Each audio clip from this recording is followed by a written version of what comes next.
Hey, how's it going everyone? My name is Mark. Today I'm going to do a GarageBand session breakdown of Afterglow that I arranged. So for those who don't know what this is, it's basically like a Genius Deconstructed series or Jacob Collier's Logic Session Breakdowns in which I got this idea from. And you don't know what any of this is basically a session series where I go through the actual projects of the songs that I make, where I'm going to tell you what kind of sounds I use, what kind of effects I use, what plugins, what instruments, and all that kind of stuff, and all that in between. So it's going to be really fun, and I hope you liked it. But before I move on, I'm going to say only a small percentage of people are actually subscribed. So if you're new here, you should consider subscribing. It's free, and you can always unsubscribe later. Enjoy the video. So before I'm going to take you to the actual session, let me take you to this garbage session, which is like the precursor to the one I have now. But like besides that whole information, this one, let me show you how it sucked. So this session I appropriately called "Shut the Front Door" because it really is that bad. So let me show you. Saturday morning is fading. The sun's reflected by the coffee in your hand. My eyes are caught in your gaze.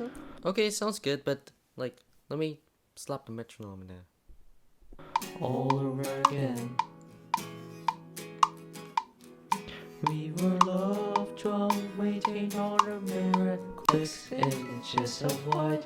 The radio is echo, trying to find. As you can see, and here it's not in time and it's not going great. Now yes, it does sync okay, but I mean I tried to put them into grid and do any kind of stuff that can allows it to be better on the metronome.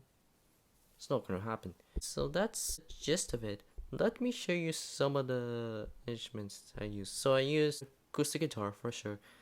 I use 2 tracks of it so I can get a stereo image, although I have one microphone doing like recording 2 takes. I have 3 vocals. I have ambient guitar, Fairytale Bells, lush ambient waves, Gamer's organ, 2 grand pianos, although one of them is doing the bass parts, and then the SoCal drum set, which I did it so I can get like a cool drum sound on the song, but it never really synced okay. And when I tried to put it on a beat sequencer, it just messed up. So that's just what's going on in this session. It's like 100 megabytes, so it's kind of like a waste. And it took me like 4 days to make this one, and I had to scrap it. So you never hear on the actual cover, but that's what the session is. So let me take you to the actual session, and I'm gonna see you guys there. Alright, so we're at the actual session of Afterglow. As you can see here, kinda looks like I made it with 9 tracks. Even though there's 12 tracks, it kinda looks like I made it with 9 tracks. That's okay. So I have 2 master files, and these 2 audio tracks, they're just the master ones, so take it as they were, and I'm not gonna focus on those because they're just master sessions. I'll take you there way later on. So anyways, let's get to the beginning. So I have this FX thing, which I forgot what it does. Oh, I use this. Okay, away goes that one. But this one is actually kind of a little bit interesting. So I recorded this on my bed because I was trying to make like a kind of low quality, distorted sound where it's just like a beep, and I don't know if I did well.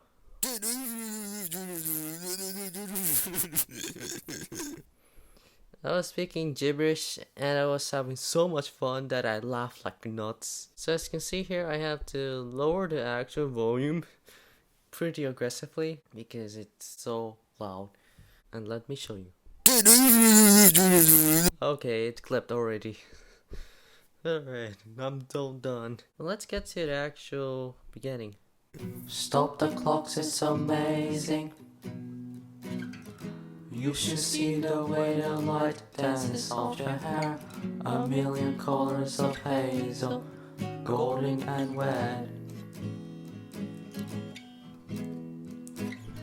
Okay, so I was about to put that beam. It's like, oh, this song needs a capo. And I'm like, hold my guitar, because I don't use a capo. So here's what the guitar sounds like.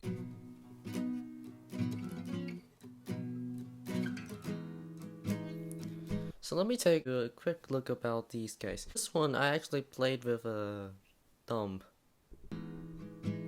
like a poor man.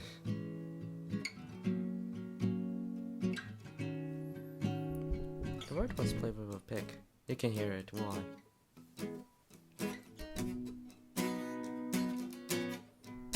I mean, it could be better on this one because the notes are not fully sounded. I found it playing them like this rhythmically really fun. So as you can hear, they're not necessarily at sync, and I'm fine with that because they're both just doing completely different things. So I'm fine with that.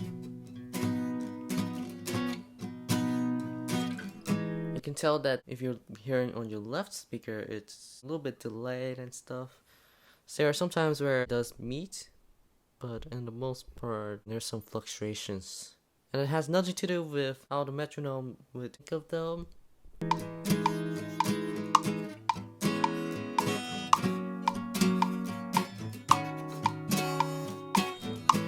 I mean, they're relatively the same according to the metronome, but there are some fluctuation to it, and I like it because of this. Normally, I would say like no, but for this example, I like it. Next one I want to show you is the 3 vocals. Now they're not Jacob Collier ready, unfortunately, which is very sad. But let me take you listen to these vocals alone.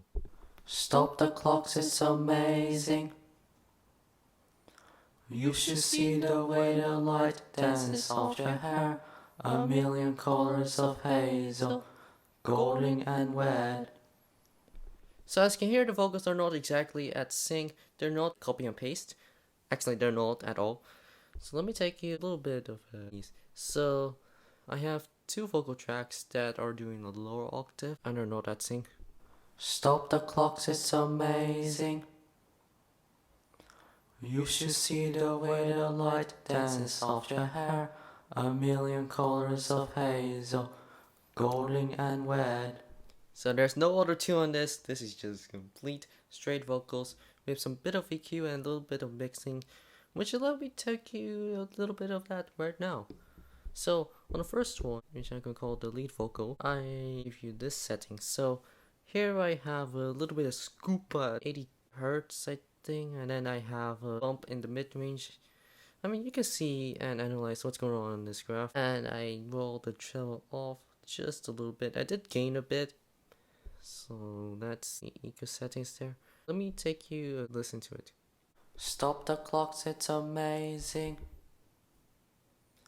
You should see the way the light dances off your hair. A million colors of hazel, golden and red.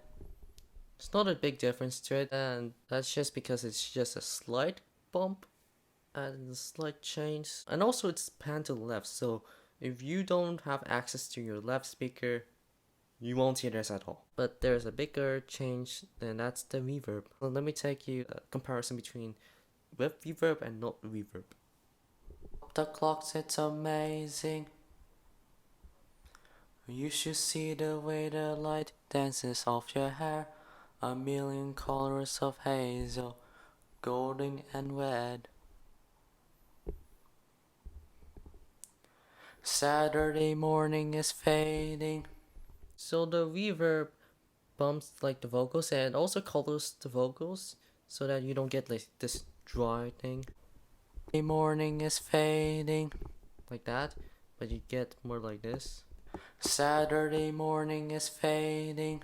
Now, I don't recommend you to put reverb on all your tracks, especially the ones that requires you to be like very dry, particularly with the electronic instruments. But for this, it's okay.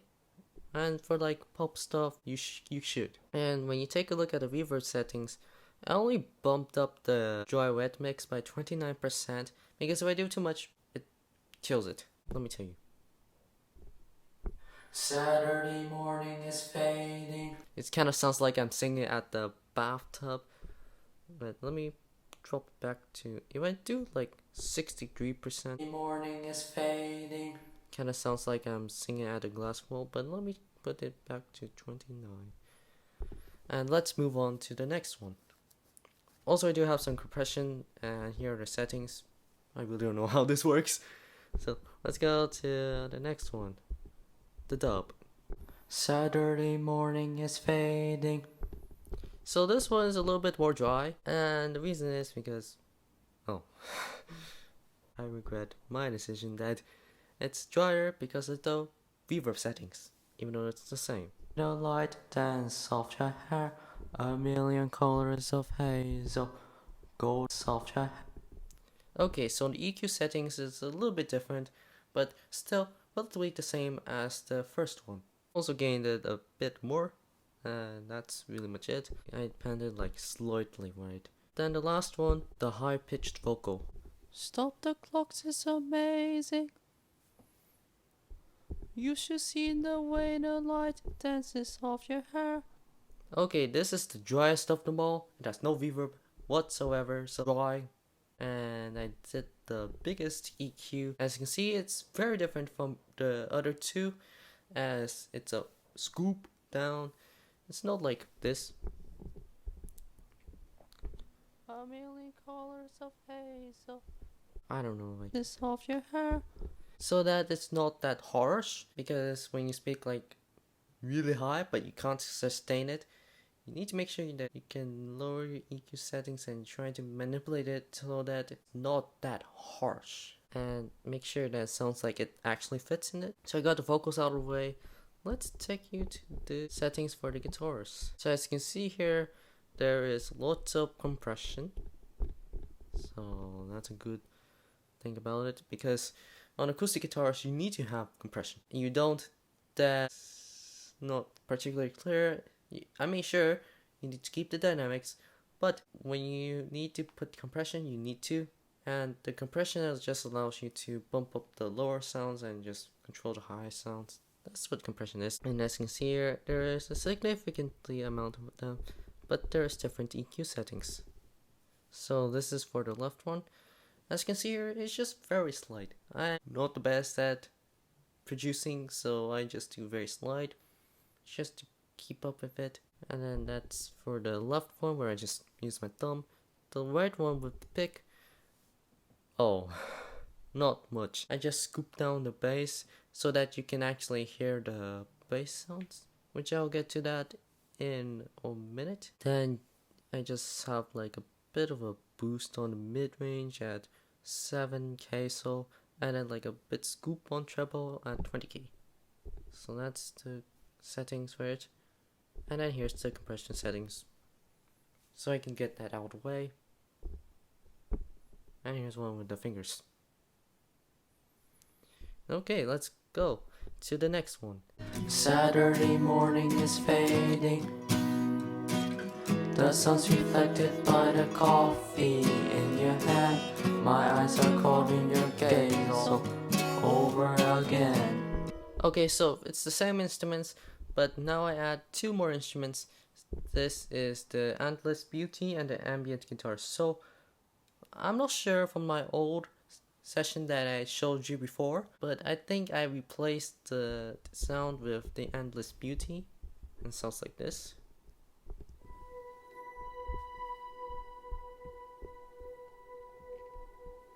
I did nothing. That's just how it sounds right out of the box. Let me take you to the synth settings. So I put it to softer pad, and I don't think I did much.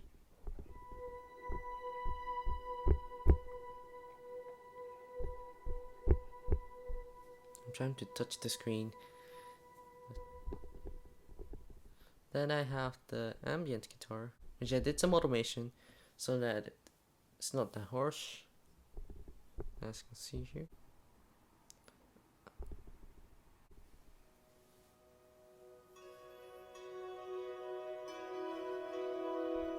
Okay, this is way better, but it has the tendency to go really loud. That's not the best thing to do, especially when I try to put it there.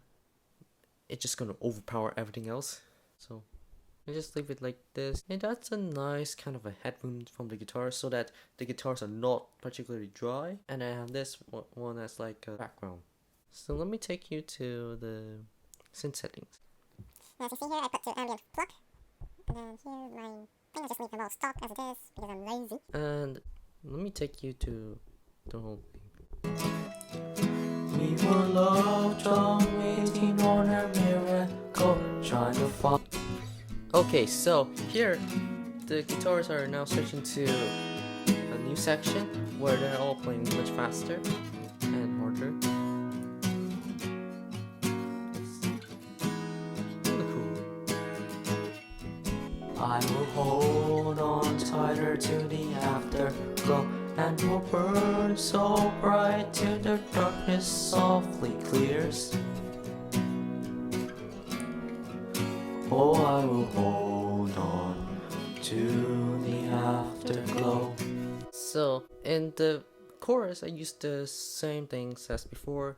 Now let's take you to the second verse. The weather outside's changing.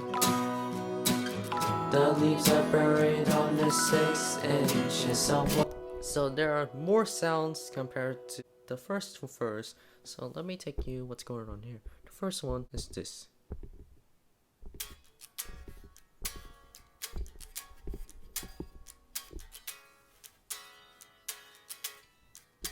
Okay, that's just an electric guitar. So I was trying to make it sound like a 12 string, even though I don't have a 12 string. So I just use this so I can mimic a 12 string so that it kind of sounds like one, but I'm gonna let you guys be the judge.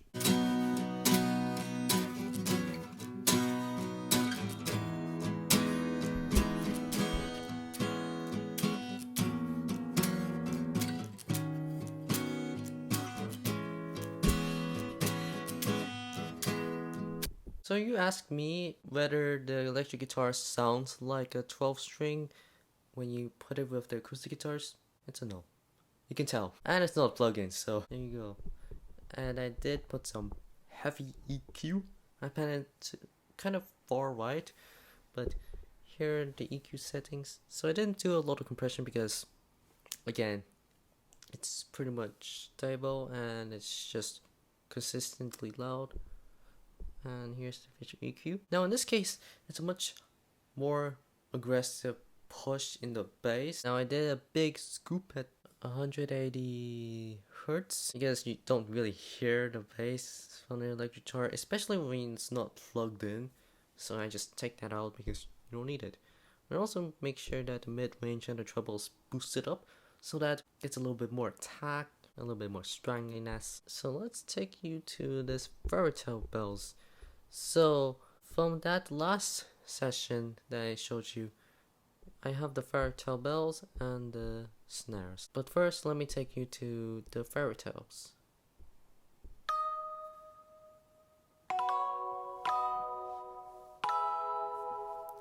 Oh yeah, one mistake that I did, I forgot to add.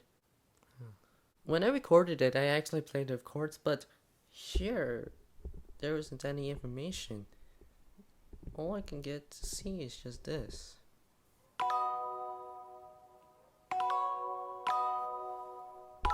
But let's just take a listen.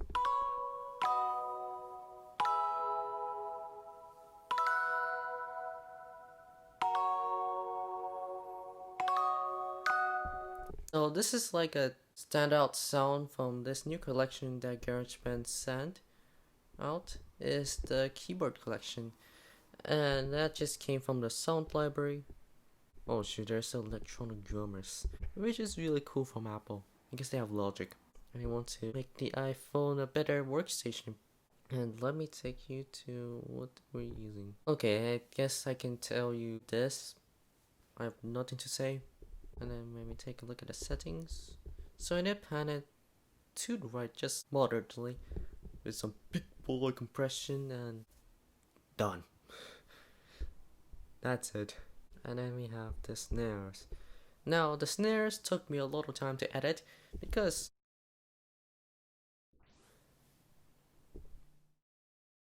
so let's take a look at how the drums sound. So I'm using the snares and the tambourines, and I did use a beat sequencer to do this, but because the acoustic guitars, I have to edit them at like different locations. Look at this. Yeah, it doesn't sound good. Look at bar 48.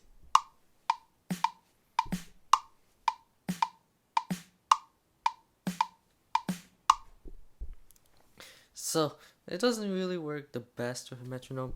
If I try to put it with the metronome, like here it is. Outside's changing. The leaves are buried under 6 inches of white. The radio is playing. So as you can hear, it works perfectly on it without the metronome. Although I did try to put the metronome, as you can hear, it's just too loud that you can tell the difference. But let's talk about the EQ a bit, because it's not normal. So first thing, I pan it to the left, like moderately left. Then we have the compression, which I just put it at moderate amount. I did have the T distortion, which let me show you how this sounds like.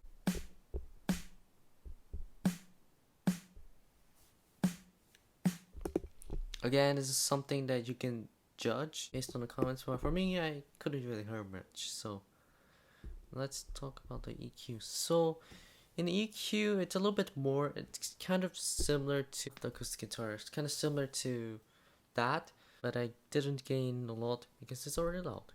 Alright, so that's really it about the whole thing during the tracks I use and the plugins and stuff like that. So one of the things that I have to take into account when mixing this is that I don't have to put all the tracks in super low decibels for every single track, particularly when sounds are generally quiet. So like if I try to put the Fairytale Bells, we're losing track of time. I'm holding on. you know, you can't hear the fairy tales, so I had to bump it up. And we were because generally when you try to mix, the goal is to actually make the instruments balanced, make sure they're all balanced and they're all easy to hear, that you can hear them all. And you should do some good instrument separation, but I'm not good at that. Just comment down below for some advice. And let's get to the master sessions. So I have two, because the first one sucked and then there's the second one that really went well, which is what I used on the video. So let me take you to the settings I used. So the first thing I did is I panned it slightly to the left, just to make sure that when you're looking at the volume, it's not like one side is louder. Like, you know, when you're mixing and mastering stuff, you tend to hear like one section a bit louder, like, oh, you're hearing the right channel louder because it's going like this, like this. So I panned it to the left so that it's a bit more balanced that way. Let me take you to some compression settings. Because this is mastering thing, and this is a master session, I only do little compression so that you won't take away from the whole thing. And also because this is an acoustic folky track, it's good to keep the dynamics. And then for the visual EQ, well, nothing other than I just move them to different spots to points where I want to hear most. And then there's a peak limiter.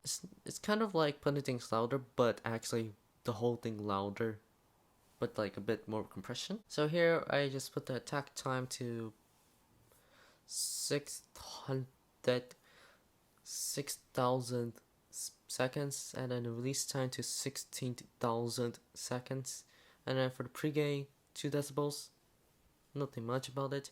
So if you're not sure how I did the mastering session like this, I will link to you a Pete John's video in which I learned a lot about mastering. I have it at the card right here, and I will take you to that video. But anyways, that is the end of the session. Thank you guys so much for watching. Make sure to like the video, make sure you consider subscribing, please turn on notifications. As I said before, only a small percentage of people are actually subscribed. So if you're new here, you should consider subscribing and turn on the notification bells. It really helps my channel a lot, and you can always unsubscribe later. Please comment more suggestions and you want to see more GarageBand Session breakdowns like this. I have it at the card right here, and I'm going to see you guys in the next video.